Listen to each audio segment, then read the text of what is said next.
This is a big ass battery, and this is a device that lets you connect that battery to your house consumer unit. Oh, I mean, it's cool. It is a proper nerdy thing, this. I am actually quite excited about this. In this world where everyone's worried about blackouts and stuff like that, how can you protect yourself? Well, to be honest, I don't watch the news very much. I find it a bit depressing, but what I've noticed from customers recently is they're all asking the same question. Can you fit a generator for me? Can you fit backup battery? Because I don't want to lose power with all the blackouts. So that made me think, is there a smaller, cheaper solution rather than fitting a superbly expensive generator to your house? This might well be the answer. So today we're going to install it. We're going to see how it all works. Make sure you like and subscribe. Let's get into it.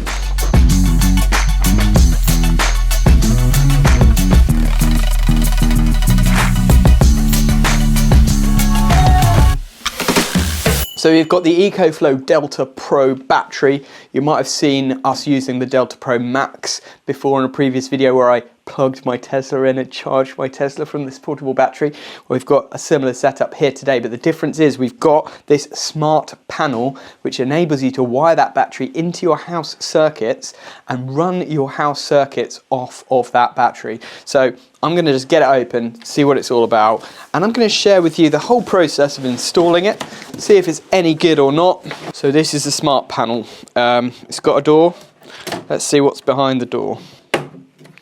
Boop. So in here we have these basically individual circuit controllers, and behind here I believe there are fuses and all of this kind of gadgetry to enable you to safely connect it to your consumer unit. Now, must of all first say this is not a DIY job. Messing around with your consumer unit is not for homeowners, so you should be a qualified electrician to do this job.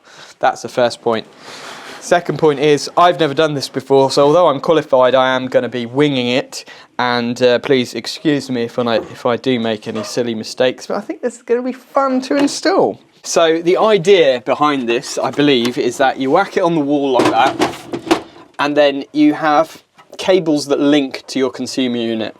They've got all the link cables and stuff in the box, so we'll have a look at that now. And the idea is that you wire out of your circuit breakers into this, then out of this you connect your outgoing circuits so that everything's still going through the circuit protection in your consumer unit, but it's controllable smartly with this. You can plug the battery in, so we're going to stick the battery in this cupboard, we're going to put this on the wall, going to connect it into the consumer unit and see if it all works. Under here is where all the fun begins, because this is where our fuses and our wires are.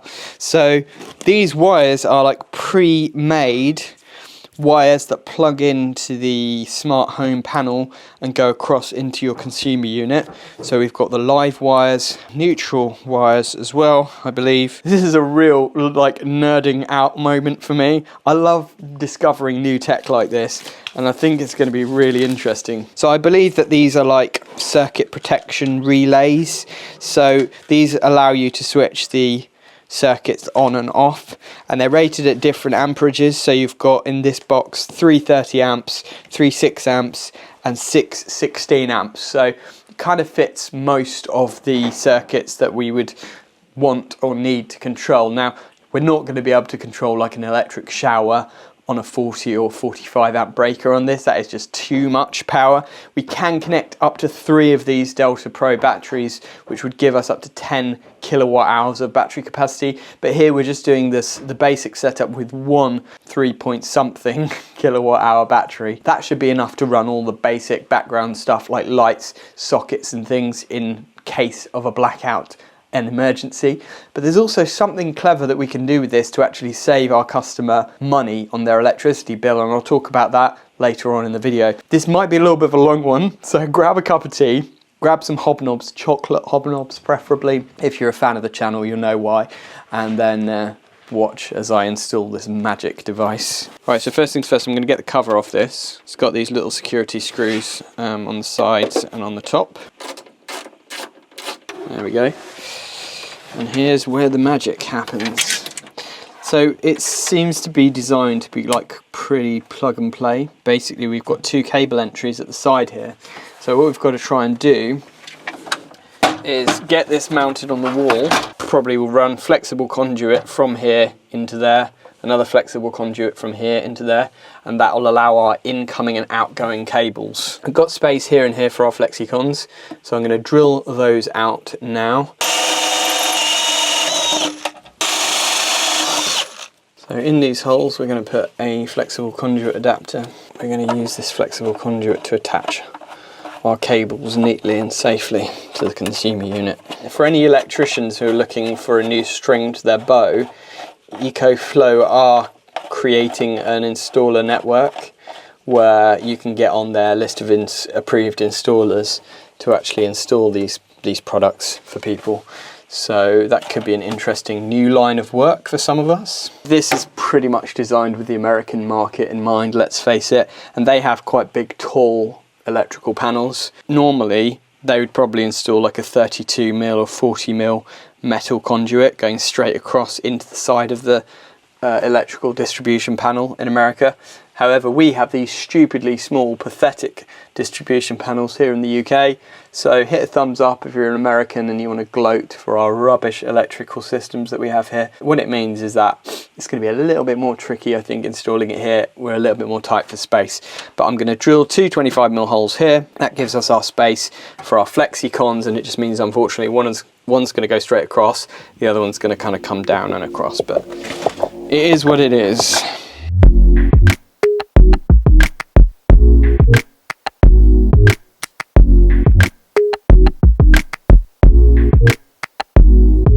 So got our holes in the side, so I'm going to put flexicon glands in this as well. This is just a tribute to Nick Bundy. He thought we'd forgotten, but he is the king of flexicon. Hashtag flexicon king.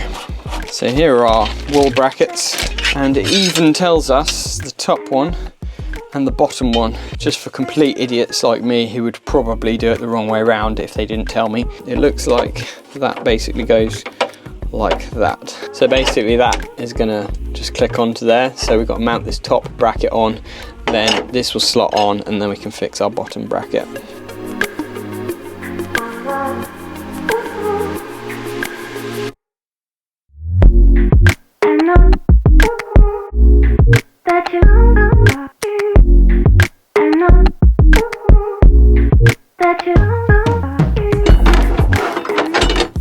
Okay.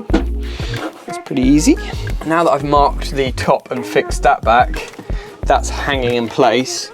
Now I can just get my level on it again, and then I can just mark the bottom holes, just drill and plug those as well.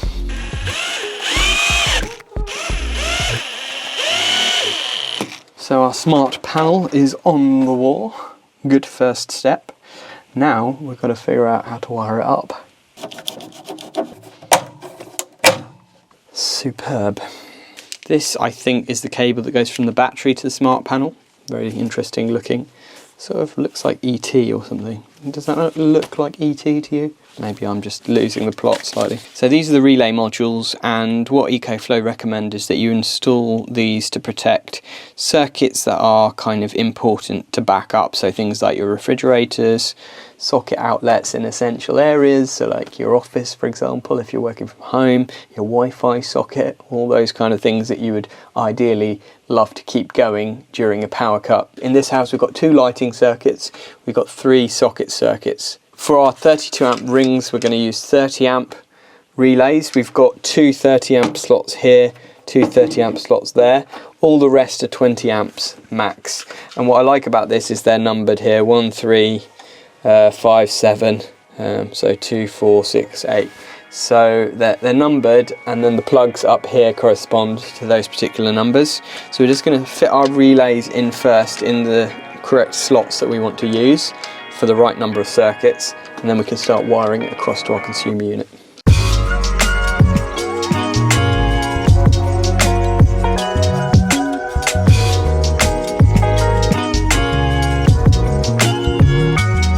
So now that our relay modules are in place, we can start wiring across to our consumer unit, and I'll explain to you how that works. So you might be wondering, what on earth do these relays do? So these relays contain two switching modules and a fuse. The fuse is going to be used as backup circuit protection in the event when this system is running on backup power mode only, and the switching rate relays enable you to switch the circuits on and off as you choose. So this cable here plugs into this socket here. It says Pro 1, Pro 2. These are your charging circuits for the Delta Pros. Basically, we're going to run these into our consumer unit and put 2 new 32 amp circuits in. That will enable fast charging of the Delta Pro batteries at a rate of 30 amps. We're actually only using one Delta Pro here, but we'll wire both of them in, and then if the customer wants to get an additional Delta Pro later, all they need to do is buy the battery and plug it in. Then these are our incoming wires. So these will come out of our circuit breakers in the consumer unit, and they will plug into the input sockets here. Now we're only using 3, so we'll split these up and just thread 3 through. 2, 4, 6, 8, 9 and 10. Yeah, so each of these basically does 2 circuits. And then these are our outputs. So these will come out of here, the cables will thread through, and then on the end of this we've got to do a connector to connect to the outgoing side of our circuit. Basically the house wiring will connect onto here. So the power will come from the consumer unit through into this, through the relays, out of the output wires, out to the outgoing circuits. So that's essentially how it's going to roll. Still not sure about that. Oh, go away, Siri. I can't feel my feet. Oh, that is horrible. I'm not sure I understand. I'm not sure. Something else I can help with. How do you get your feeling back in your feet when you've been sitting in a small cupboard for 2 hours? I found this on the web. Numbness in legs and feet causes symptoms and treatments. There we go. It just says that I need some rest. That sounds perfect to me. Lovely weather. So I'm just grabbing a couple of breakers. Oh no. Can you imagine if I don't actually have the breakers that I need? I thought we had loads of Hager breakers. I'm going to have to just take a couple of 16s and then we'll down rate it. So I don't have any 32 amp circuit breakers unfortunately, but we're going to use these 16 amp circuit breakers, and we can just digitally limit the rate of charge in the app so that it won't charge at more than 16 amps and trip the circuit breaker. But if you do have 32 amp breakers, you can put those in and it'll enable you to basically charge that battery up at a rate of about 7 kilowatts, which is pretty fast. So the advantage of that is that if you're in a cheap overnight tariff, you could actually charge the battery up overnight during that window of cheap electricity. Now here we've got the one battery anyway, 3.6 kilowatt hours roughly, so that battery will charge at 16 amps, which is about 3.6 kilowatts, and in an hour it'll be fully charged anyway, so it really doesn't matter that we're down rating the charge speed in this particular instance. But if you had 3 batteries and you wanted to link them all up, chain them all up, you might want to charge a bit faster.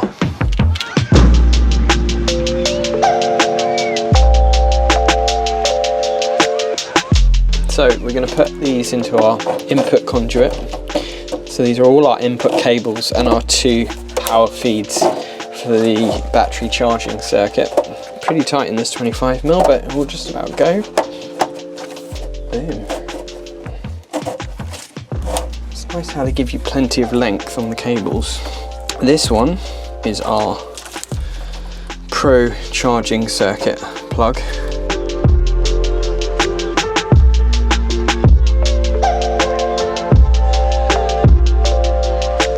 So we'll plug these in at this end, and the reason I want to do that now is so that I can then pull all the slack through to the other side, so that I know it's going to be nice and neat at this end.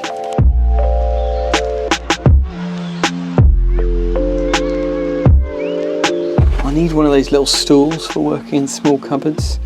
I can't remember who it was who had one, but I thought it was an absolute genius move. Okay, so now our consumer unit is safely isolated, so we're good to work. Yeah, I'm going to put these ones in, and then we've got all our cables through our conduits. I'll plug these in at this end as well, and then we just do everything at that end all in one go that way.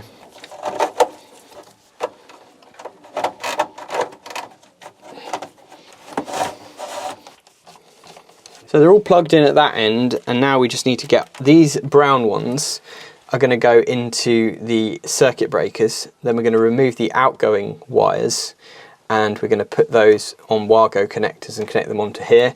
And then these 2 are our new circuits. We put 2 16 amp circuit breakers in here. These are our charging circuits. So I think what I'll do is start at the far end wire these and work my way back. Hopefully that'll be the neatest way of doing it. So circuit 2 is going to go on relay 2, circuit 7, which is the other ring circuit, is going to go on relay 4, and then we've just got this 116 amp radial circuit, which is for sockets that is 6, 7, 8, 9, circuit 9. 10 equals 9 sockets. So now that I know what's what, I can go through, and what I'm doing is removing the outgoing wiring. So this is a ring circuit. I've put the 2 legs of the ring into a Wago, and then the corresponding outgoing wire is going to connect into that Wago like that. And so essentially we've got into the top of the breaker, we've got our incoming cable to our smart panel, so that powers into the smart panel, goes through the smart panel, and when the smart panel tells it to, it livens this one up, which sends power to our ring circuit as normal. So we're just sort of extending from the consumer unit through this box and back, essentially. It's quite simple and logical really how it works, but it just gives you that amazing level of control, monitoring and backup power.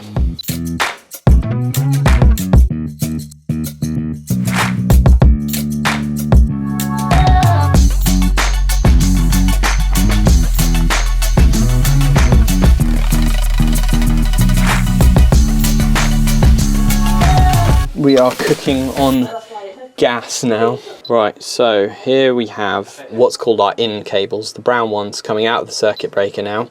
So this is circuit 2, for example, socket circuit, cable coming out. I've put these in a ferrule and I've just shortened them a little bit because they were way too long. There's not enough space in the consumer unit.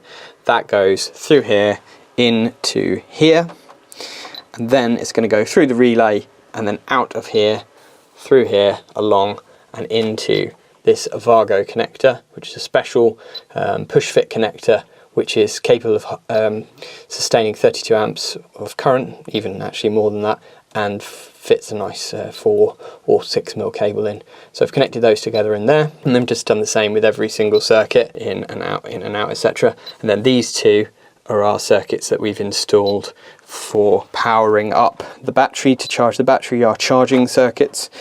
So they just go onto that plug there. And we've got our live conductors coming out of the circuit breakers, and then our neutrals going into the neutral bar there. Now I've forgotten one thing, which is quite important, which is the earthing. So I've got to probably pull an earth wire through as well. Got my earths connected down here now. I've put one earth wire through each flexible conduit, just so that that gives a kind of bit of protection.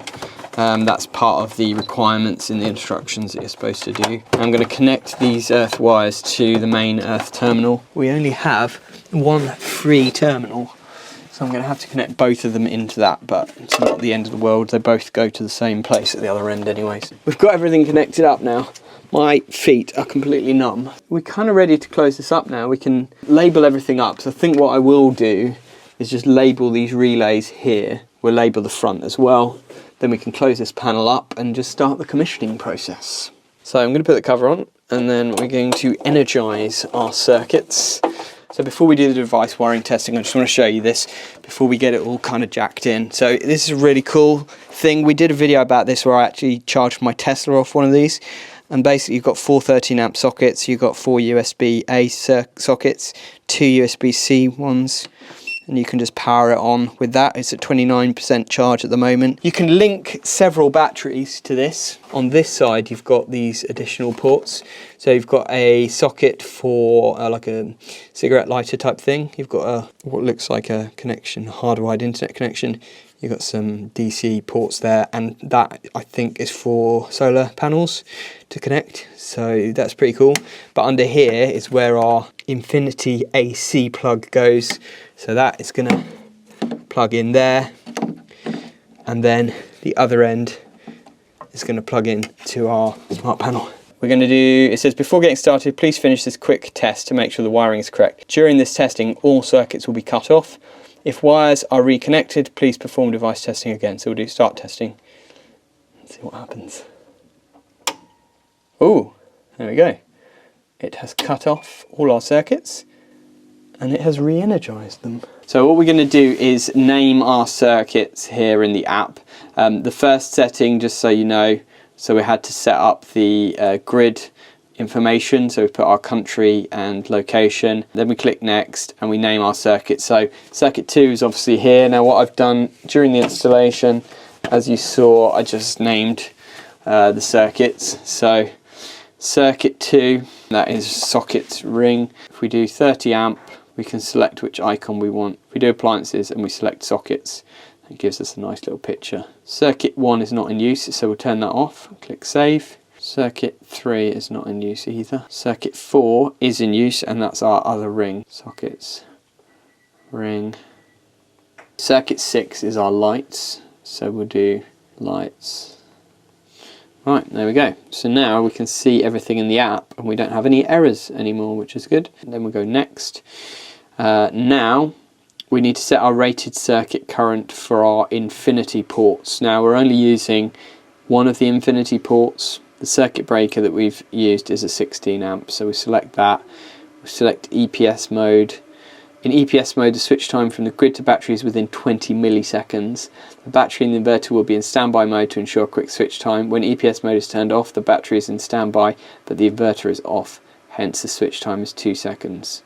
So basically, it means that it will almost instantly switch over and you won't lose power to like your router and things. That stuff won't shut down, your computer won't shut down if you have it in EPS mode. So we will put EPS mode on and then we click finish. Done. Start using my smart home panel. You can set up these automations. So if power outage, switch to battery backup, for example. That's one automation.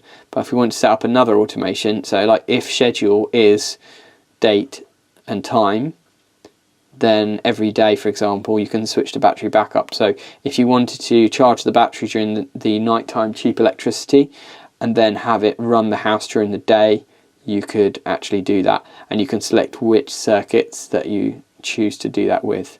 So that is really, really interesting. Lots of fun that you can have with this app by the looks of it. Now what we need to do is plug our battery in. Currently it's disconnected. We'll get it plugged in. Oh, there we go. It's got our battery. Now it's important to note that this is a 3.6 kilowatt hour battery, but you could install up to 6 of these. So you can connect one here and one here, and then you can loop in and out of these batteries. So you can have 3 of these batteries off of one port. So essentially that gives you up to 25 kilowatt hours of storage as the maximum capacity, which is insane really for a temporary setup. I mean, it's really cool. It means that the opportunities for kind of going off grid and stuff like that are amazing. Let me know all your thoughts in the comments about what you might use this for. I'd really love to see what kind of ideas you come up with for how this could be useful in your home. So we just needed to turn our AC1 infinity socket on. Now that we've done that, we can see our battery is feeding in and connected to our house. Now if we want it to recharge, we can just do that, and then that will start to recharge our battery. Light's gone yellow and we should hear the battery kick in and start to charge up. There we go. That's so cool. I'm quite jealous. So that's our battery charging now at a rate of 1518 watts. It says it will be fully charged in 2 hours and 6 minutes. Now obviously we're charging at a lower rate than you can do because we've put it on a 16 amp circuit breaker. If it was on a 30 amp breaker, then it could potentially charge even faster than that. So now the true test, if we turn our big red main switch off as if we're having a power cut, what happens? Okay, look, they've gone green now. Everything's running off battery. Yeah, so it says we're not taking any power from the grid now, but the battery is feeding all of our connected devices. Why did the light go off? So, oh, that's because this both RCDs have tripped for some reason. Oh yeah, it doesn't like that. Oh no, it doesn't like that at all. So we have a slight issue, which is that basically the way it's designed, you're not supposed to have an RCD upstream of this, which is what we've got, and that's kind of impossible to avoid in UK systems where you have RCD protecting several circuits, or you have an RCBO protecting individual circuits. What they're saying really is that we should have an MCB here feeding the panel, and then out of the panel we should have an RCD which then feeds the circuit. But that would mean fitting like a whole another panel of RCDs here. Or he said the way that you could get around it would be to just remove these RCDs, put MCBs, and then put RCD sockets in place everywhere, but that would cost a small fortune. So it does seem that although this is an amazing system, it's super clever, it's not really been designed with the UK market in mind. So if you're watching in the US, this is probably perfect for you. If you're watching in the UK, I would say that you need to either design your electrical installation with this in mind, or you're going to need to do some serious alterations to your current setup. Now this is working fine at the moment and it's monitoring all our circuits, but the issue is as soon as the battery kicks in, it starts to trip the RCDs, and I think it's just because there's a lot of earth leakage current from batteries and the RCDs just can't handle it. But we will wait and see what EcoFlow come back with. Hopefully they'll find either a workaround for us or they'll help us to figure out a way to get it all working. Guys, welcome back to the dark side of Artisan Electrics. After 5 o'clock, we become cowboys. We've decided to do something completely yeehaw and reconfigure this board so that all the circuits that are on the battery backup are on one RCD, and then hopefully that will solve our problem. That's what EcoFlow have recommended us to try, so we're going to try it. So I'm currently shredding up this board, changing circuits across. So we're basically swapping the 2 circuits that were on here over to here now, which means we need to swap the shower circuit over to there, and then it should hopefully work. But the neutrals are not long enough, so I'm having to extend those. So, you know, the plot thickens, shall we say. To be honest, it's the last thing that I feel like doing. I've got an hour drive to get home, but we're going to do it because it would be very satisfying. Oh, why did that do that? That's weird. How bizarre. That's like, that's live. What the heck is going on? Like everything's turned off here, right? But it's like we're still getting power feeding back from the battery to the neutral bar, but none of the lives are connected, that's why. Oh yeah, no, because the circuit breakers are off. Right, so we need to turn this off, I think. So basically the battery is still feeding. Yeah, the lamp's still on, isn't it? That's what I said. The battery's still feeding everything. Wow, that is mad. Okay, so how do we turn the battery back up off? Press that, there we go. So that should be safe now. That is now safe. I love like triggering people by calling it Vargo rather than Wargo because, you know, that's how I roll. Yeah, that's the weird thing, is that it basically means that there's no RCD protection on those circuits when the battery is running. Okay, so that's our neutrals connected across to here. Now we need to bring our lives across.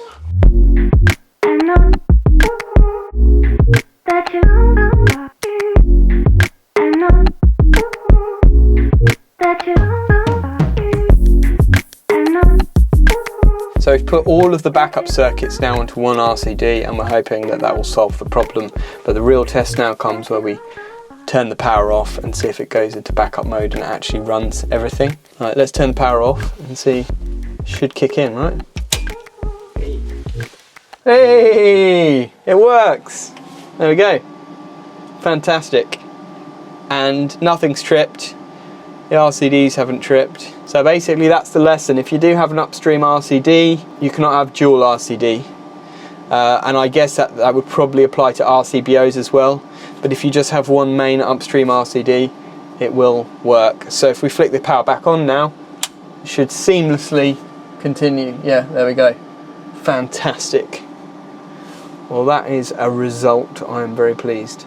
So we did it. It does work. A little bit of figuring out there, and to be honest, I'm still not 100% on this whole idea of having, you know, one RCD upstream from it, and then what about the outgoing circuits? Are now RCD protected or not when the battery is running the house? It's a little bit of a new thing for us, and we're going to have to figure out. We're going to be talking more about these kind of things over the coming weeks. So let me know all your thoughts in the comments below, and see you on the next one.